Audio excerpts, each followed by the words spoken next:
Very good evening. You're watching India Global. I'm Gaurie, Dwivedi. Let's start the show with headlines coming in this Tuesday evening. First up, Canada tightens its arbitrary visa rules. Border officials can now cancel student work visas at any point of time.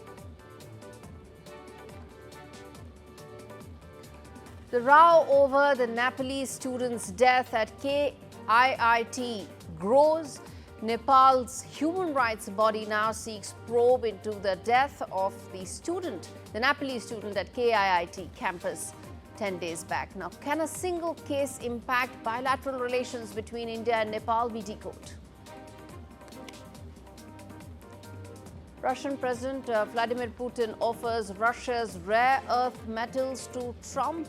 Kremlin says that it's open to economic cooperation with the US. Comes at a time when the US backs Russia's stance at the UN, and Trump says it's willing to now close a deal with Zelensky. Pakistan's Supreme Court is all set to hear Imran Khan's pleas regarding poll rigging of last year's February 8th general election. Supreme Court is set to hear the plea on rigging as well as the 9th of May violence on the 28th of February. Indian origin Vivek Ramaswamy enters the Ohio governor's race formally. The move comes after months of Ramaswamy's Torjay exit, even as he gets complete endorsement from President Trump as well as Tesla chief Elon Musk.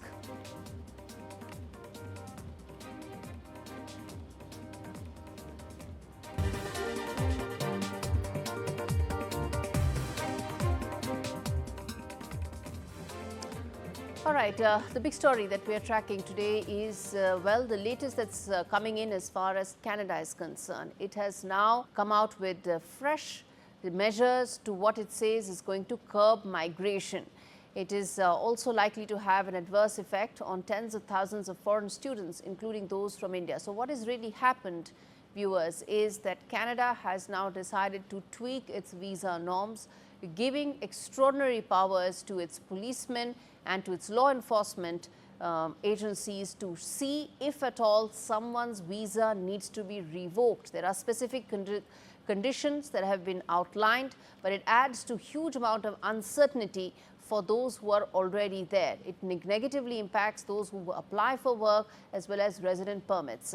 Canadian border officials now have sweeping powers, and it is their discretion that can actually decide whether work permits are temporarily or permanently cancelled, rejected, or are asked to in fact go back right away. So this adds yet another layer of uncertainty. Comes from a Prime Minister who's just weeks away from demitting office. He's already said that he's no longer going to be in the race. So why are such measures coming in just when he's about to step out of office is another concern and a question that we'll put forth. But first, let's tell our viewers how this impacts India. There are 4.2 lakh Indian students that are enrolled in Canadian institutions. These changes will impact several of them. There are aspiring students as well as workers who may face unexpected hurdles. There could also be delays.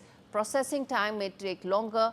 And what happens if midway during your course your visa is actually rejected? That adds to a whole new level of uncertainty that we're going to put forth, that we're going to try and address in this conversation. But first up, let's quickly put out those big questions that I want to now address in this conversation with the experts joining me shortly. First and foremost, this is Trudeau government's final blow to Indian immigrants. Why is this coming? Next, what's really driving Canada's new visa norms? What's the trigger for something that is so arbitrary, something that leaves everything to the discretion of law enforcement officers? And which brings me to ask the next question, which is that should border officials actually be allowed to have such sweeping powers? It's one thing to enforce, it's quite another to rely only on the discretion of border officials. And then how can Indian immigrants actually protect themselves from this kind of uncertainty? Because as I said, we're talking about lakhs of people here.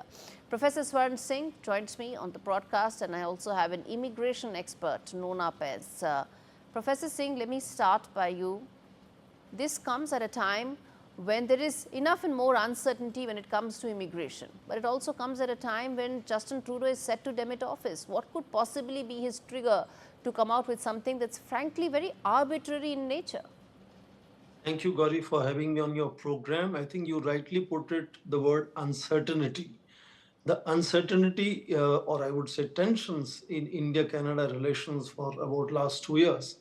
And now the uncertainty unleashed by coming of President Donald Trump makes it particularly complicated and challenging, creating anxieties amongst all people who are Indian citizens or of Indian origin and now living in Canada in that sense. So this kind of current phase of starting new regulations, tightening up the process is triggered, of course, by the meeting between Justin Trudeau and Donald Trump, and Donald Trump threatening to impose 25% tariffs on Canada in case Canada doesn't tighten up its immigration or the flow of fentanyl opiate into United States. That is the immediate trigger, but there is an ongoing process where Canada has completely mismanaged its immigration, which it first opened the doors, but it was not able to handle the flow of immigrants, leading to all kinds of internal crises, which triggered political crisis for Justin Trudeau as well. So, for example, last year only about 50,000 students could not join colleges on time simply because they were not given visas on time. And of these, about 20,000 were Indian students, forming about 5.4% of total student the community of Indians. A year before that, I was myself in University of British Columbia, and we used to hear about these stories from parents saying that their kids are not able to reach Canada in time because of various difficulties in visa process. So it's an ongoing thing which is getting further complicated now because of the added push from Trump administration. In which case, of course, India also stands to suffer partly because, as you know, over last 2 years there have been also firing of several diplomats on both sides. So one standard explanation No, for but India Professor always saying this is not only for Indian students, right? So yes. you are talking about the relationship as if it is about only Indian students. No, No, no, no. it's about everybody. But yeah, It's my about question to everybody. you was that why something so arbitrary in nature can actually be imposed and enforced?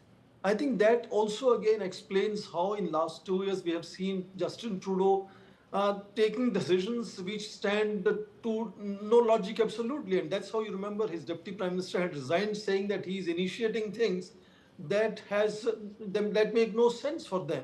It's basically perhaps populism or sort of propitiating certain maybe communities or constituencies at home, but fundamentally also underlining the mismanagement of whole immigration process. And I agree that it's for all the people coming into Canada, but because Indian community almost forms 5% of foreign nationals, immigrants into Canada, India stands to also be very concerned about Okay, what is happening in Canada. okay, Miss Benz, if you were to advise students right now looking at Canada as a possible destination, what would your advice to them be? See, right now, when we are looking at Canada, it is getting very difficult for the students to apply for the postgraduate work programs. And even many of them who have, who are graduating now, they might not even get the work, the work permits and all. Then they'll have to come back to the country. So as of now, Canada will not be a country that we would be advising our students to go into till the time there is more clarity on the policies of the post work permit programs. Because with the kind of power they have given to the Canadian border officials, most of the temporary resident visas, whether it is students or whether it is ETAs or it is TRVs, anything can be rejected or put on hold or altered. So this kind of a volatile environment, it is very difficult for the students to now get into Canada. And if they are in Canada and any time of point their visa is rejected, then there is no clarity on the education fees they have paid to the universities, the loans they have taken, the rentals, the deposits. There's no clarity to the parents and the students. So it is Okay, very volatile for them to go to Canada at this point. okay, so it's volatile to go, but then that doesn't mean you don't go if you want to study there, right? It just means that you have to be more prepared. Yeah, and you have Professors, to select the universities accordingly. So the universities which have a better standing, because there are different levels of universities that there in Canada. So they have become more stringent with the universities with the mediocre standing. But the top universities, yes, definitely they have more okay, liberal programs, okay. There were and they have also 20,000 increased more the. people who went to Canada this year as compared to last year. So there is a Yeah. growing number of over 4.2 lakh students who study there in Canada. So we're talking about a very large number of people. Professor Singh, I want to ask you this, that as someone who's been there, who's also someone who interacts with students so regularly, what would you say to all those youngsters who will be very uncertain right now because of the fact that it could be the local officer whose discretion may come in handy?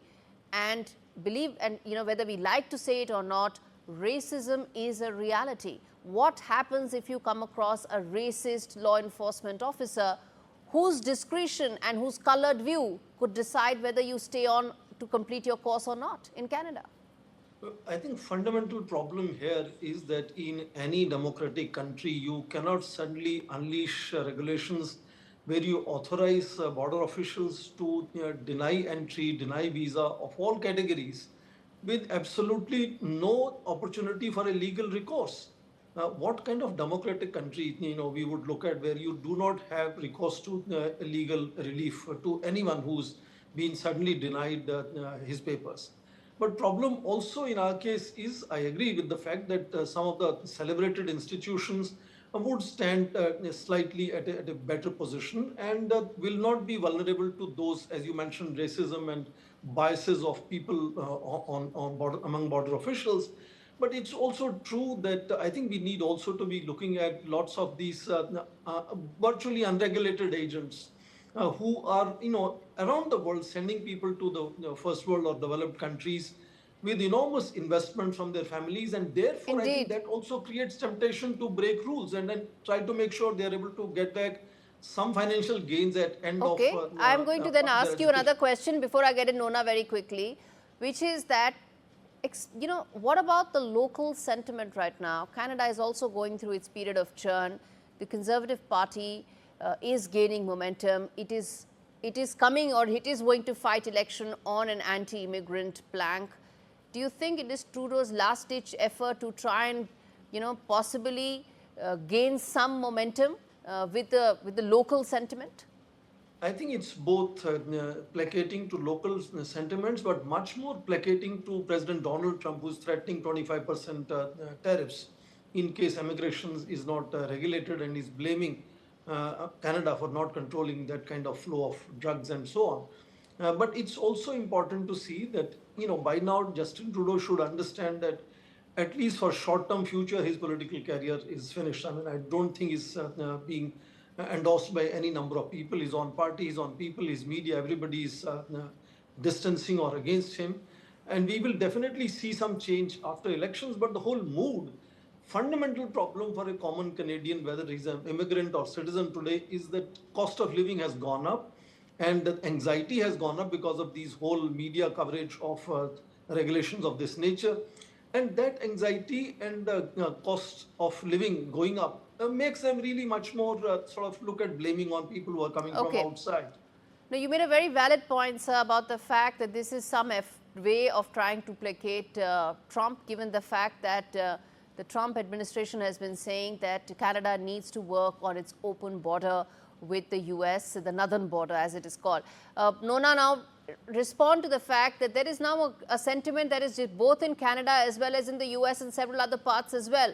So what will be your advice to all those students, their parents, who would be wondering which are the avenues that are actually open now? And are there any other countries that you're going to advise them apart from Canada? Yes, so what we do is we advise students for Australia, New Zealand, and then European. There are a lot of universities in Europe which are coming up, and they have become very popular with the students, especially with this crisis of US and Canada coming up. And earlier, what was the thing is that Canada was giving you a permanent residency. It was giving you a work permit of up to 3 years after your PG diploma or PG programs. But now with the scenario that is there, they're not even sure whether they'll be able to finish their education and what will happen to the fees that they have paid in the universities. Australia and Europe, New Zealand have become very favorite of many of our clients here. Right, let's leave it there. Thanks much, both of you. Appreciate you taking out the time to join me on India Global. And on that note, viewers, we slip into a very short break. We come back with lots more stories on the other side.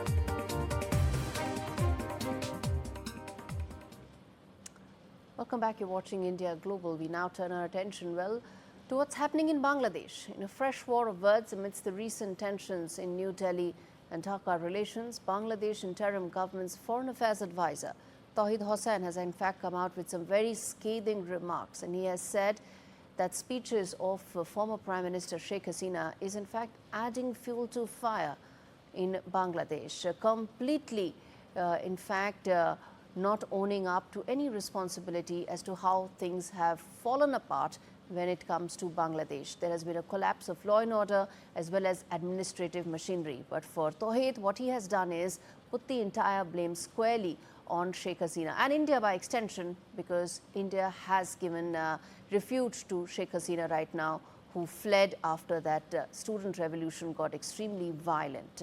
The question that one needs to now answer is that as far as India is concerned, its relationship with Bangladesh is much more than just Sheikh Hasina. But at the same time, it's the same thing that Bangladesh's interim government needs to realize, that its relationship with India is much more than just about Sheikh Hasina. It includes focus on minorities, fixing law and order, and ensuring that the bilateral relationship survives the present turbulence. Shifting focus now to Pakistan, where in a relief to former PM of Pakistan Imran Khan, Pakistan's Supreme Court will take up petitions filed by Khan seeking a judicial probe into the 9th of May violence last year and the alleged rigging of last year's February 8th general election. A 5-member constitutional bench of the Apex Court led by Justice Khan will conduct the hearing on 9th of May 2023. Violent protests erupted after Khan's arrest by paramilitary rangers from the premises of the Islamabad High Court. His party workers vandalized a dozen military installations, including the Jinnah House and several others in the ISI building in Faisalabad. The PTI leadership alleged that the 9th of May was planned. That entire incident was planned by its opponents. Khan had said that he was implicated in these cases related to the violence as a result of what he calls a well-orchestrated plan to harass him for political reasons. Remember, he's fallen out of favors with the army and the establishment. Remains to be seen whether he's going to get any reprieve here or not. All right, let's now turn our attention to, well, a very important conversation regarding India-UK trade talks. They've resumed after a year-long pause. And joining me to talk more about that is the India-UK Business Council head. To understand what it means, Mr. Richard Helt joins me on India Global to first, of course, dissect what it means in terms of possible fresh momentum that these trade talks have got after a hiatus. What do you think, sir, is the reason for that? Well, I'm actually quite optimistic. I think that if you look at the build-up to the commencement of the trade talks yesterday, you'll see that there's actually been a momentum building. If you start at the technology security initiative that was announced last July, where there was agreement to work together on certain really quite important aspects of future-focused technologies. And then you look at also the meetings that took place at the G20 between our two prime ministers. Subsequent to that, there's been a number of meetings that have taken place both in India and in the UK between ministers. You can see that there has been a momentum building into the events of the past 24 hours, and also the negotiators are sitting in a room at the Ministry of Commerce and Industry right now.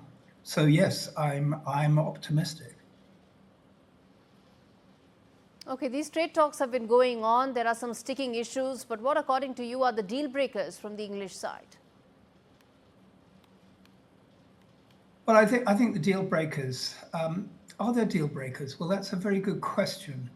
I'm not actually sitting at the table, thank goodness, but how I'm interpreting the situation is that we've got really as far as the negotiating teams can get. And now it's down to the politicians and principals to look at the areas that are still outstanding and have the difficult decisions as to where compromises have to be made and red lines have to be drawn. But I just get the impression that there aren't that many red lines. At least both sides are approaching the dialogue with the intention to try and find common ground and conclusions. So I'm not sure deal breakers is really the right word in where we are at the moment. Okay, it almost seems like the world is trying to now Trump-proof themselves by coming out with these trade negotiations. Is that how you read it? That's a very topical question. I'm trying to work out how I'm going to answer it. I think there's an element of that, but ultimately I think that this deal has been worked on for a number of iterations, a number of rounds have taken place. And I just think things are coming together in a way that makes sense. Yes, the background of President Trump being re-elected has had an impact basically on thinking around the world. Has that catalyzed or made people look at needing to do a free trade agreement? I think it's a factor, but I don't think it's actually the catalyst. I think the catalyst is down to the economic benefits that both India and the UK can obtain from having a successful and mutually satisfactory trade deal. Okay, these trade talks are happening at a time where there's also going to be EU-India trade talks. So much is happening in Europe. How do you see that impacting overall global trade negotiations? I think it will. And I say that because if you look at the economic situation that not only Germany is facing, which is unusual for them, they haven't been in this sort of situation for nigh on 40, 50 years, but also more broadly in Europe, and particularly if you want to compare the situation in Germany on on debt level to GDP to France, where it's significantly worse, then Europe itself is in difficult economic situation. And the stimulus and the increase in trade that would be generated by a trade deal between India and the EU is certainly something that I'm sure that the EU would welcome. So I think that clearly the election of the CDU as the largest party within a coalition that is yet to be formed, I think will facilitate discussions into a free trade agreement, and hopefully successfully. All right, Mr. Richard Hill, thanks so much for speaking to me on NDTV. Let's see where these trade talks actually go this time around. Maybe it's third time lucky when these talks are concerned. All right, on that note, we slip into a very short break. We'll come back with lots more on the other side, including the latest in terms of the row over the Nepalese student death at KIIT. Stay with us.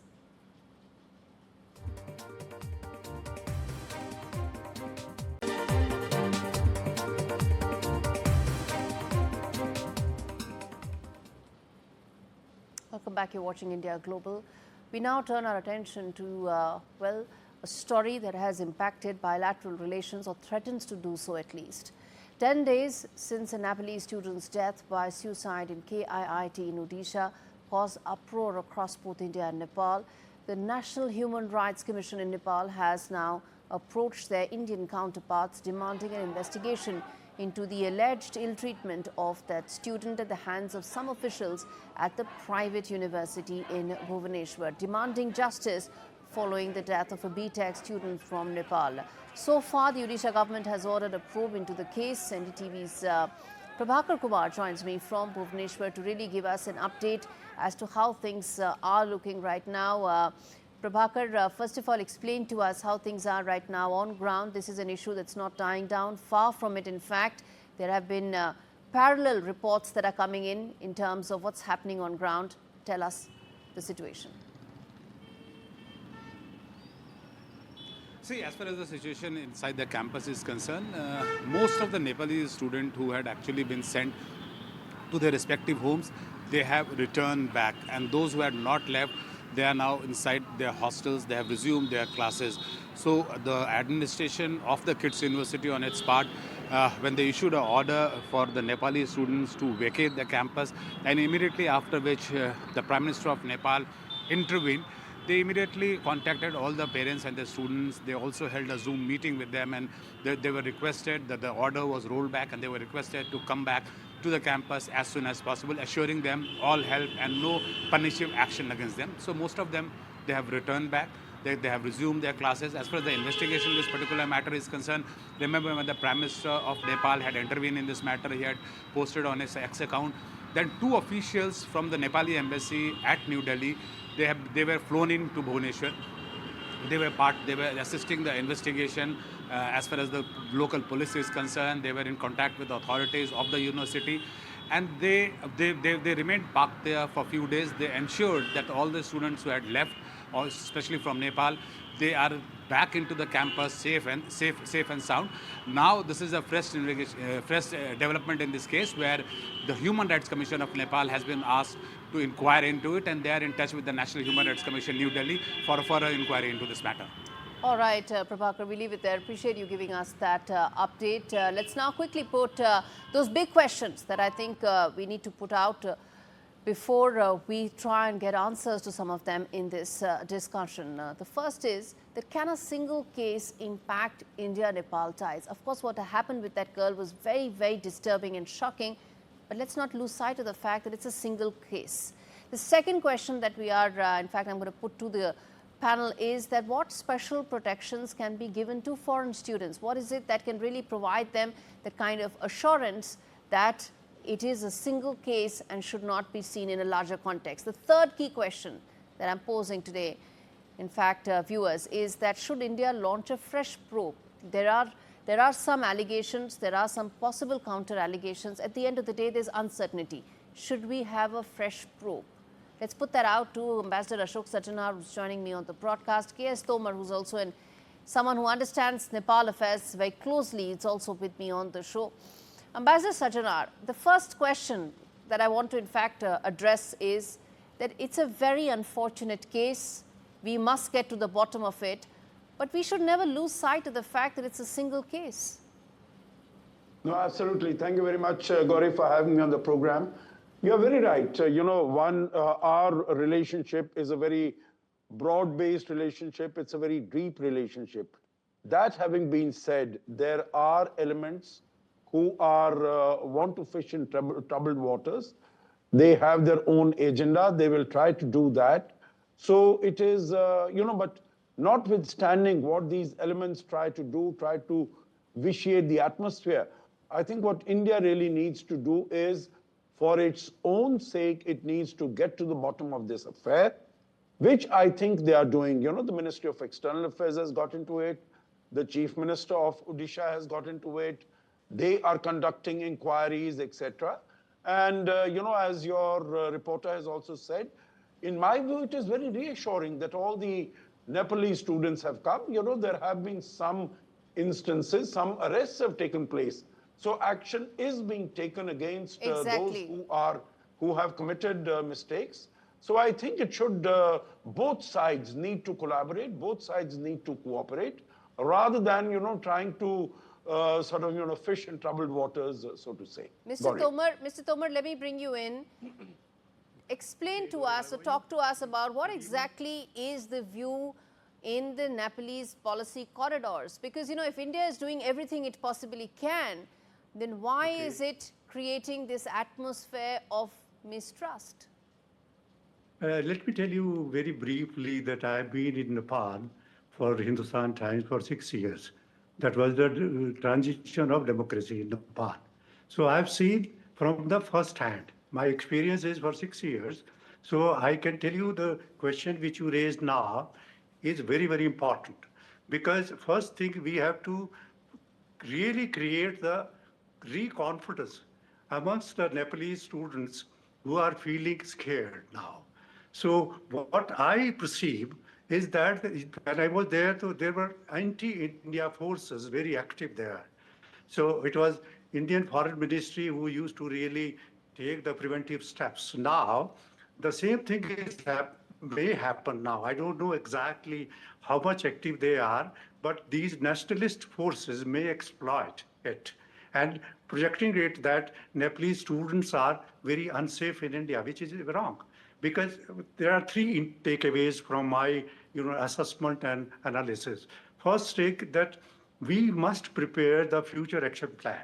That is, embassies or foreign ministries of both countries, officials should sit together and they must prepare the action plan for the security, for the removal of any chances of ill treatment, and then finally accountability of the institutions. As you know, in Nepal, there are not so many higher institutions. You're right so about the all three of students them, sir. travel to India. You're right about all three of Yes. them. I'm just coming there in between because I want to address some of the other issues as well that I raised, and I'm going to give you a chance on that as well. I was trying to tell, the other thing was that both the officials of Indian embassy and even Prime Minister of Nepal, KPS Oli, has taken very appreciative step. He has not escalated it. He's rather sent the message to Indian officials or Indian Foreign Ministry that let us tackle it, and the inquiry should be held impartially. That is what the first step should be there. Exactly. And the Odisha Chief Minister is also raising.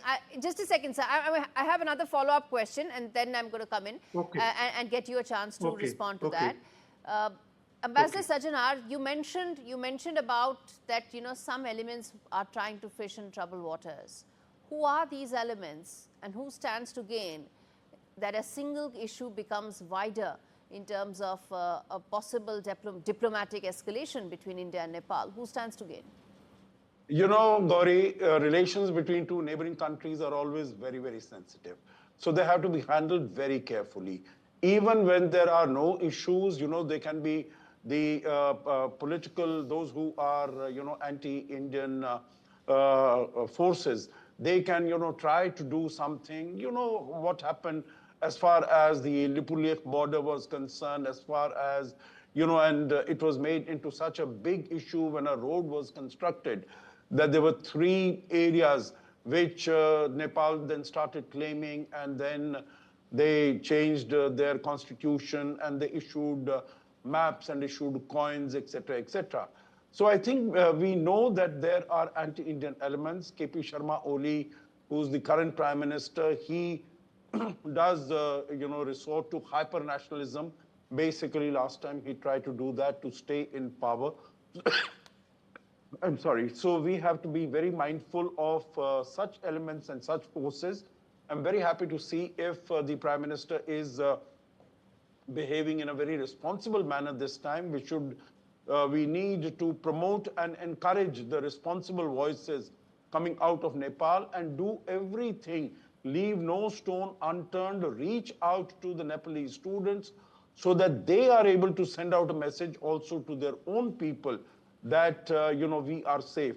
Responding to your second question, what does India need to do? Yes. I think we really need to establish helplines in all such educational institutions. That's a fantastic point you made. Yeah, senior person, put in place so that if there is any, because this young... See, essentially it is about ensuring that the students have recourse. And I think that is the most important part. Mr. Tomar, you had a point to make, sir, quickly. Yes, I was trying to tell you that when we, see this from an in-depth angle, then it is the communists who were there, who were always inciting. But now they are in power. So there is no chance of any escalation now. And second thing is that we have got ages-old relations. So isolated incident cannot really swell up in a bigger one. And these anti-national forces or anti-India forces or so-called nationalist forces can be controlled by the Kathmandu government. It is their onus is on them. India has done maximum, arrested, as my colleague also said, and arrested the persons who were found, who may be found guilty. But main thing is that to recreate the confidence amongst the Nepali students who are in Bhubaneswar or have gone back to Kathmandu. So it is the duty of, and especially when Nepalese embassy in Delhi, officials have already rushed to Bhubaneswar. So they are already at work. So similarly, Indian officials should also join them. And if need, delegation of the officials should go to Kathmandu also And Indeed. Indian embassy in Kathmandu should cooperate and counsel on the students that they are safe. And this is an isolated incident which should not be allowed to swell up and Absolutely. allow the anti-Indian forces, which are not in plenty now, because right. communists are in power. Let's So leave it there. that is what I feel, that both sides are doing well. There is nothing to settle the score. Yes. So that way, the Indian foreign ministry and Nepalese foreign ministry, they are working in tandem. That Leave is it there, very, sir. very important. Thank you so much for taking out the time, both of you, Okay, and joining me on a very Gaurie, sensitive thank you. issue. Very nice to talk to you. Thank you very much, And a very sensitive issue. And well, bottom line, viewers, is that this is a single isolated incident.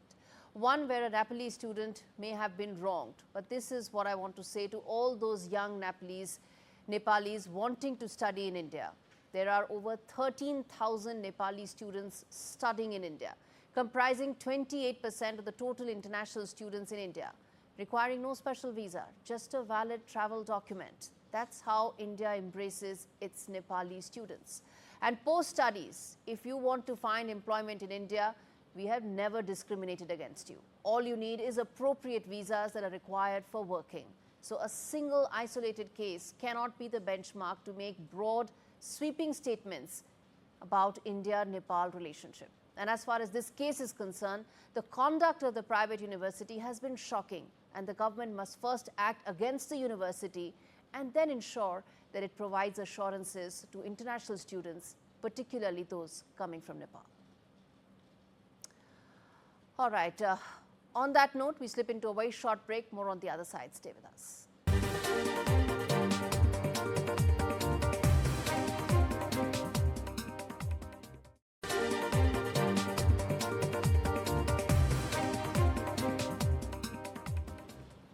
Welcome back. You're watching India Global. We now turn our attention to Indian-American billionaire and former Republican presidential candidate Vivek Ramaswamy, who could quit Donald Trump's Department of Government Efficiency last month and has now formally entered the race for the Ohio governorship post. In an official announcement of his run for the Ohio governor, Ramaswamy said that he's honored to officially announce his candidacy to serve as the next governor of Ohio. Ramaswamy shares close ties with Donald Trump, but he will have his task cut out with top Republicans set to put their hat into the ring. Republican Dave Yost, Ohio's Attorney General and former state auditor, have already announced that they will be bidding for the election that is likely to draw other GOP contenders as well. From the Democrat side, former Ohio Health Director Amy Acton is also in the race. But one thing is for certain, with the president backing him and with Elon Musk backing him and throwing their weight behind him, this could be a tough and a very interesting contest for all candidates. Listen into what Vivek Ramaswamy had to say. I am honored to announce my candidacy to serve as the next governor of the state of Ohio. President Trump is reviving our conviction in America. We require a leader here at home who will revive our conviction in Ohio.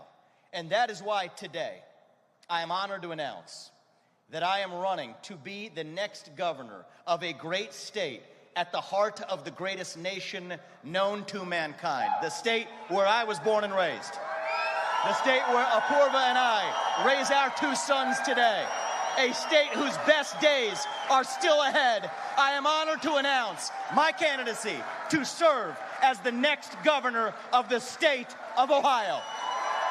I will lead Ohio to be the top state in the country to start and grow a new business. I will lead Ohio to be the top state in the country to raise a young family. All right, a day after the third anniversary of the Russia-Ukraine war, there are fresh updates coming in. Russian President Vladimir Putin has offered the U.S. access to rare minerals, including from Russian-occupied areas in the Ukraine. Putin has, in fact, offered the U.S. the opportunity for joint exploration of the country's rare earth metals deposits, if of course, Trump showed any interest. Putin said that Russia has significantly more resources of this kind than Ukraine. There's almost like a competition that is going on between Russia and Ukraine as to who can offer a better deal to Trump, in the hope that when a possible negotiated settlement comes, that US brokers, it favors them more than the other side. Remember, earlier it was Trump who told reporters in Washington that major economic development transactions with Russia would take place. And he also, of course, spoke about the fact that Zelensky would be coming to the Oval Office sometime next week to sign another possible agreement related to rare earth metals. So it's all about who offers a better deal to Donald Trump ahead of a possible negotiated settlement for ending the war. Мы, кстати говоря, готовы были бы предложить и американским нашим партнерам, когда я партнеры говорю, имею в виду не только административные, правительственные структуры, но и компании, если бы они проявили интерес к совместной работе. У нас, безусловно, на порядок, я хочу это подчеркнуть, на порядок больше ресурсов подобного рода, чем в Украине. All right, we are now turning our attention to a very interesting and an important area, well, which is black holes, one of the most mysterious objects in the universe, since not even light escapes from its grip. Indian-born astrophysicist Professor Natarajan, who works at the Yale University, hunts for black holes and then an even more enigmatic dark energy and dark matter. NDTV science editor Pallava Bagla spoke to Professor Priyamvada Natarajan, who made it into the Time magazine's most influential listing for seeing the unseen. Take a look. There are lots of mysteries in the universe. One of them is understanding dark energy, dark matter, and black holes. I have with me a specialist on that, Professor Priyamvada Natarajan. She works at the Yale University in the United States of America. Thanks a lot for speaking to me, Professor Natarajan. Thanks for inviting me to talk to you. What is dark energy, dark matter? Dark energy and dark matter are the invisible components of the universe that are very, very significant in what they do in the universe, the role that they play. So the matter that we are made of, the visible matter, everything in the periodic table, is a mere 4% of the inventory. 26% of the total inventory of the universe is dark matter. We believe it's a particle that was made in the early universe. We are yet to find it. We know it interacts gravitationally. Dark energy, on the other hand, is what we believe powers the accelerating expansion of the universe that was discovered only in 1998. So with these three entities, that's the full inventory. And sadly and surprisingly, we know very little about 96% of what is out there. From dark holes and dark matter to artificial intelligence, take a look at this conversation I had with Google's AI Innovation Lab DeepMind's Vice President Pushmeet Kohli on what AI can possibly do for mankind. Why is that lingering fear there about, will this replace most jobs? I mean, and how does one address that lingering doubt about a tech breakthrough? Yeah, so I think the first thing to think about the new generation of AI models is that they have cognitive abilities. They are able to solve cognitive tasks. Now, if you think about the history of technology, when calculators came out, right, there were people who used to do those very cumbersome mathematical sort of calculations, which now did not need to do them by hand, but could use calculators. So in the same way, there will be certain types of tasks and certain types of activities that these models will be able to do. And I think the right thing that we will need to do is basically figure out how should we leverage them. And then the productivity gains that we get, how do we then invest those productivity gains towards solving newer problems? So if there are people, if we have more time now because we are more productive and we have access to these tools, the thing that society needs to ask itself is to how do we take on that extra amount of productivity that we have and where should we focus it? Okay. Okay, And, the answer that I would like that I would propose is basically there are so many challenges that we are facing. In fact, we should be thinking about using any sort of our brain power that we can get towards those things. I would probably see this that, the era of generalists may be over and the era of experts may probably be dawning upon us. But, let's now look at some of those specifics in terms of, first and foremost, life sciences and medical research, simply because of the impact on humanity may be just so intense and life-changing. How do you see that? You've also done a lot of work in that area, whether it is about pandemics or whether it's about cures or prevention. How do you see what has been achieved so far? And if we can do some sort of a crystal ball gazing as to what are we really looking at in terms of outcomes for the future? Yeah, so I think biology is going to be an area which is going to be transformed by AI. And I'm not a biologist by training, I'm a computer scientist, but my first experience of working on a biology problem came 7 years back when we started working on the protein structure prediction problem. So proteins are essentially the building blocks of life. They are essentially the Lego pieces that make you and me. And yet scientists do not know what is the shape of these proteins, even though they are crucial in our understanding of how the human body works, how life works, how diseases can be treated, and so on.